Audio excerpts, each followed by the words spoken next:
का अधिकार भी नहीं। मनुस्मृति के अध्याय 5 श्लोक नंबर 150 में लिखा है कि महिलाओं को जो है बोलने का अधिकार नहीं है, महिलाओं को जो है नृत्य करने का अधिकार नहीं है, महिलाओं को वाद करने का अधिकार नहीं है। वैसा मनुस्मृति जो पितृ सत्ता से लबरेज है, जिसके अंदर पितृ सत्ता कूट कूट कर भरी हो, जो दलितों के लिए ये कहता हो, मनुस्मृति में ये लिखा है कि अगर दलित की परछाई भी पड़ जाए तो दलित को जो है वो मार देना चाहिए। अगर दलित जो है किसी कुएं से पानी पी ले तो वो जो कुआं है वो दूषित हो जाए। ऐसे मनुस्मृति को हम नहीं मानते हैं और ऐसे मनुस्मृति को जलाकर फाड़ कर फेंक देना चाहिए। एक साम्राज्य कायम करना चाह रहे हैं। आज उस मनुवाद पर जो है इस देश का बहुजन दबा कुचला पढ़ा लिखा वर्ग, मैं ब्राह्मण समाज से आता हूँ। आज लोग कहते हैं कि तुम मनुस्मृति का विरोध करते हो। नहीं, बिल्कुल मनुस्मृति जैसे किताब को, उसके कानून को फाड़ के फेंक देना चाहिए, जला देना चाहिए। और बाबा साहब ने इस चीज को किया है। बाबा साहब की बौद्धिक क्षमता जो है, आज इस देश में कोई इतना बड़ा विद्वान, तो सुनिए, मॉडर्न इंडिया में बाबा साहब जितना बड़ा विद्वान मैंने नहीं देखा। आज कौन सी डिग्री नहीं है उनके पास, सिर्फ इसलिए उनको छोटा किया जा रहा है क्योंकि वो किसी जाति विशेष से आते हैं। इससे बड़े शर्म, दुख, पीड़ा और कुंठा की बात इस देश के लिए नहीं हो सकती है कि आज किस तरीके से एक एक करके इस देश के महापुरुषों के जो है भावनाओं को रौंदा जा रहा है, कुचला जा रहा है, उनकी विचारधारा को खत्म किया जा रहा है। यही लोग हैं, यही भाजपा के लोग हैं। बाबा साहब के म्यूजियम से धीरे धीरे उनकी लिखी हुई, अमित शाह तो खुद कह रहे हैं मैं उनके रास्ते पे चलता हूँ, बाबा साहब के रास्ते पे चलता हूँ, तो मैं अपमान कैसे कर सकता हूँ? उन्होंने सफाई दी है। अमित शाह जैसा दलित विरोधी, अमित शाह जैसा बहुजन विरोधी इस धरती पे कोई नहीं है। और ये क्यों नहीं भाई, ये बताइए। अमित शाह, सुनिए, अमित शाह आईसीसी का अध्यक्ष अपने लड़के जय शाह को बनाता है। क्या इस अमित शाह के अंदर हिम्मत है किसी बहुजन के बेटे, किसी दलित वंचित शोषित के बेटे को जो है आईसीसी का अध्यक्ष बनाने का?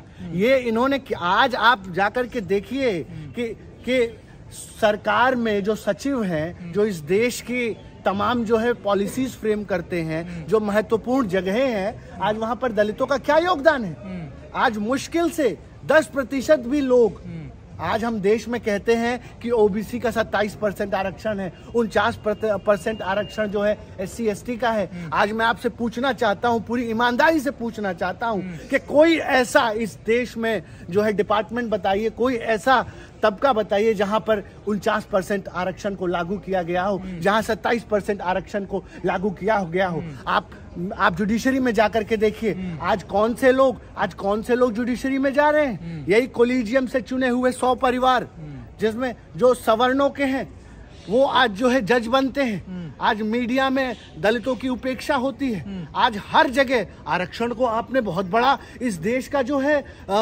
वो समस्या बता दिया। अरे आरक्षण अगर दे नहीं सकते हो, सामाजिक न्याय नहीं दे सकते, तो उसको खत्म करने का भी अधिकार इस भारतीय जनता पार्टी को नहीं है। और बहुजनों की जो है सामाजिक न्याय की लड़ाई को लड़ने के लिए कम से कम ये ब्राह्मण जो है अपने अंतिम सांस तक लड़ेगा। इस बात की जो है गारंटी मैं आपको देना चाहता हूँ। त्रिपाठी जी, जब देश संविधान से चल रहा है तो फिर मनुस्मृति की बात क्यों होती है बार बार? राहुल गांधी भी संसद में लेके चले गए। नहीं, आप समझिए, जब संविधान का राज खत्म होगा तो किस चीज से इस देश को चलाया जाएगा?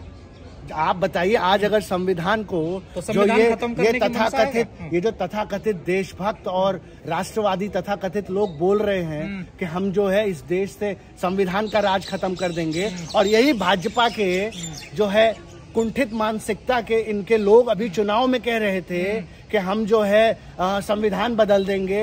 प्रधानमंत्री का सलाहकार कहता है कि संविधान अब पुराना हो चुका है, इसलिए संविधान बदल देना चाहिए। इनका सांसद कहता है कि जिस दिन हम फुल मेजॉरिटी में जो है, जिस दिन हम 400 पार आएंगे उस दिन हम संविधान बदल देंगे। तो ये तो इनका पूरा इनके अंदर की विचारधारा है।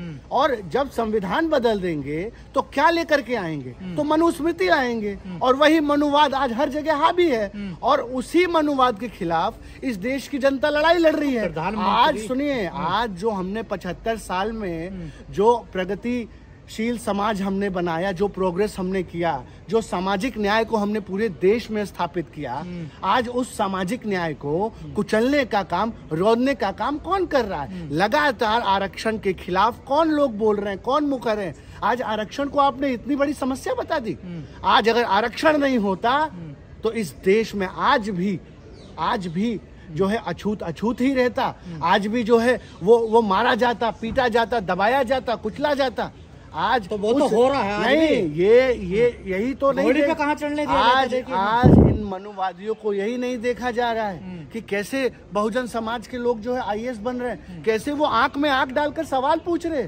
जो लोग झाड़ू लगाते थे, जो लोग जो है सफाई का काम करते थे, जो सबसे समाज के निचले तबके के लोग थे, आज वो कैसे आंख में आंख डाल करके जो है सवाल पूछ रहे हैं। ये मनुवादियों को खटक रहा है। और इसीलिए अमित शाह ने जो बात कही ना, वो उनके दिल की बात है। जो उनके दिल में नफरत है बहुजन के प्रति, दलितों के प्रति जो घृणा है, वो जो है सामने आई है। और दिल की बात जुबान पर आ ही जाती है। ये प्रकृति जो है ना, ये पैसों की मोहताज नहीं है, ये लालच की मोहताज नहीं है। ये एक ना एक दिन जो है तो जानबूझकर काला चेहरा सामने, ये जानबूझकर दिया हुआ बयान है। और ये कितने प्रताड़ित लग रहे हैं गृह मंत्री।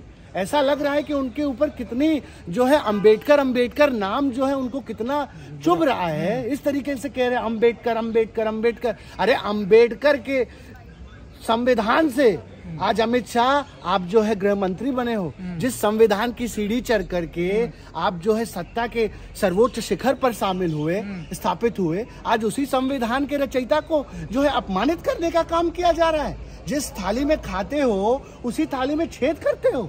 इससे बड़े शर्म और दुर्भाग्य की बात नहीं हो सकती है। और बाबा साहेब ने कहा था इस बात को, जब वो संविधान लिख रहे थे तो इस बात को कहा था कि मुझे डर है कि जब संविधान को चलाने वाला अगर असंवैधानिक आदमी बैठेगा तो इस संविधान का इस्तेमाल वो गलत ढंग से करेगा। और उसी का जो है एक एग्जाम्पल अमित शाह और उनकी बीजेपी पार्टी जो है सिद्ध कर रही है। अमित शाह को स्वर्ग की इतनी चिंता हो रही है तो फिर इस्तीफा देकर संसद से भगवान क्यों नहीं रखते हैं? नहीं, इसी बात को तो हम भी कह रहे हैं। अगर इतना जो है अमित शाह को अंबेडकर जी से वो है तो संन्यास ले ले, चले जाए किसी मठ पर, चले जाए किसी हिमालय की कंदराओं में और जो है वो जपे, छोड़ दे राजनीति, इस्तीफा दे दे। लेकिन इस्तीफा तो नहीं देंगे क्योंकि ये सत्ता परस्त लोग हैं। अरे ये लोगों की जान ले लेंगे सत्ता के लिए, इस देश को बर्बाद कर देंगे। चाहे महंगाई बढ़ती है तो बढ़े, इस देश का युवा जो है आत्महत्या करता है तो करे, किसान मरे तो मरे। आज इन लोगों को सिर्फ और सिर्फ अपनी कुर्सी प्यारी है। और कुर्सी के लिए आज फिर से इस देश में बहुजनों को जो है वो जो है लड़ाया जा रहा है। और एक नई तरीके की घृणित राजनीति की शुरुआत है। लेकिन जितना बड़ा देश में विरोध हो रहा अमित शाह का, आपको लगता है पिछले 10 सालों में इतना बड़ा विरोध हुआ? अमित शाह को खुद आकर सफाई देनी पड़ गई। क्या अमित शाह भी डरे हुए हैं क्या? देखिए, अमित शाह जो है बुरी तरीके से बैकफुट पर है। और अब पछतात होत का, जब चिड़िया चुग गई खेत। आज पूरे देश के लोग जान चुके हैं इनकी कुंठा और इनका जो है बहुजन विरोधी संकीर्ण मानसिकता आज सामने आ चुकी है। और देश का बहुजन भी अब जाग रहा है। गली गली मोहल्ले मोहल्ले ये जो अमित शाह का क्लिप है उसको शेयर किया जा रहा है। और आप देखेंगे कि अब पूरी देश का बहुजन जो है वो एक होकर के इन मनुवादियों को जो है वो जवाब देने का काम करेगा। अरे हम तो कह रहे हैं जातिगत जनगणना कराओ, क्यों पीछे हट रहे हो? अमित शाह, भाजपा कहती है कि हम दलितों के बहुत बड़े हमरहनुमा हैं, तो हम तो कह रहे हैं कि जातिगत जनगणना कराओ, तुम्हारी औकात तुम्हें पता चल जाएगी। आज हम तो यही पूछ रहे हैं ना कि कितने प्रतिशत बहुजन जो है वो अमीर हुए, वो जो है उछले तबके पर पहुंचे, उनकी प्रॉपर्टी में कितना, अगर हमको ये गिनती ही नहीं पता चलेगी कि कितने प्रतिशत बहुजन जो है वो सामाजिक न्याय पाए। आज मैं अमित शाह और नरेंद्र मोदी को चैलेंज करना चाहता हूं कि आप जातिगत जनगणना कराइए और बताइए कि इस देश का मजदूर, किसान, दबा कुचला, वंचित कितना अमीर हुआ और अदानी अंबानी कितने अमीर हुए। एक तरफ अदानी अंबानी की संपत्ति कितनी बड़ी और एक तरफ इस देश के दलित वंचित शोषित माइनॉरिटी की जो है वो संपत्ति कितनी बड़ी। इन मनुवादियों की, इन जन विरोधी लोगों की कलई खुल जाएगी और इसीलिए ये कह रहे हैं कि जातिगत जनगणना नहीं कराएंगे। और 25 दिसंबर को मनुस्मृति जलाने की बात कही गई है विपक्ष के तमाम नेताओं। मैं तो एक ब्राह्मण होने के नाते नहीं कह रहा हूं इस बात को, मैं इस देश का नागरिक होने के नाते इस बात को कह रहा हूं कि हर उस युवा को इस 25 दिसंबर को मनुस्मृति का दहन करना चाहिए, उसको जलाना चाहिए और ऐसी किताब को फाड़ कर फेंक देना चाहिए जो इस देश में बहुजनों को जो है इंसान नहीं मानती है। जो आज भी सुनिए नहीं है, क्यों बार बार आप लोग इसको जिंदा करते हैं जब इसका अस्तित्व खत्म हो गया? देश संविधान से चल रहा है। नहीं, देश संविधान से चल रहा है, लेकिन जब संविधान के माध्यम से मनुवादी सत्ता में पहुंच जाएंगे तो वो जो है मनुस्मृति के डिबेट को बड़ा कर देंगे। और इसीलिए मनुस्मृति जो है ये हिंदू राष्ट्र क्या है, ये मनुस्मृति का ही एक बहुत ही आप कह सकते हैं कि भ्रमित करने वाला वर्जन है। और जब हिंदू राष्ट्र होगा तो वहां पर मनुस्मृति लागू होगा, वहां पर संविधान के लिए कोई जगह नहीं है। हिंदू राष्ट्र के विधान से फिर से वही वर्ण व्यवस्था को लागू किया जाएगा।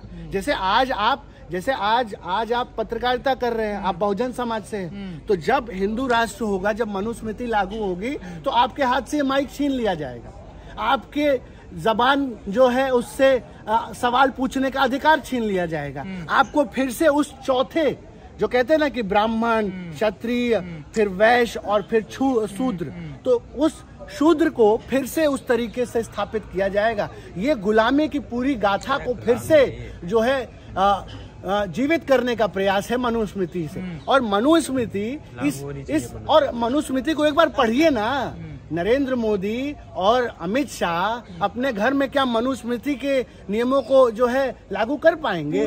मनुस्मृति में पूरा विप्र समाज, मैं ब्राह्मणों से भी कह रहा हूँ कि अगर ये इतने बड़े हम रहनुमा हो रहे हैं तो एक बार इसको पढ़ ले। और ब्राह्मणों ने भी मनुस्मृति का विरोध किया, उसको जलाया। अरे मनुस्मृति कोई धार्मिक ग्रंथ थोड़ी है, ये तो एक लॉ है, ये एक विधि है, एक विधान है, इस हिसाब से चलना चाहिए। हम नहीं मानते उस विधान को, जिस विधान में महिलाओं को जो है न नित्यम न वादम न ये मनुस्मृति का अध्याय 5 मनुस्मृति के अध्याय 5 श्लोक नंबर 150 में लिखा है कि महिलाओं को जो है बोलने का अधिकार नहीं है, महिलाओं को जो है नृत्य करने का अधिकार नहीं है, महिलाओं को वाद करने का अधिकार नहीं है। वैसा मनुस्मृति जो पितृ सत्ता से लबरेज है, जिसके अंदर पितृ सत्ता कूट कूट कर भरी हो, जो दलितों के लिए ये कहता हो, मनुस्मृति में ये लिखा है कि अगर दलित की परछाई भी पड़ जाए तो दलित को जो है वो मार देना चाहिए। अगर दलित जो है किसी कुएं से पानी पी ले तो वो जो कुआं है वो दूषित हो जाए। ऐसे मनुस्मृति को हम नहीं मानते हैं और ऐसे मनुस्मृति को जलाकर फाड़ कर फेंक देना चाहिए। और मैं, बाबा साहेब ने इस काम को किया है और इस देश का जो पढ़ा लिखा युवा है उसको भी ऐसी मनुस्मृति को जो है जलाना चाहिए और उखाड़ कर इस देश से फेंक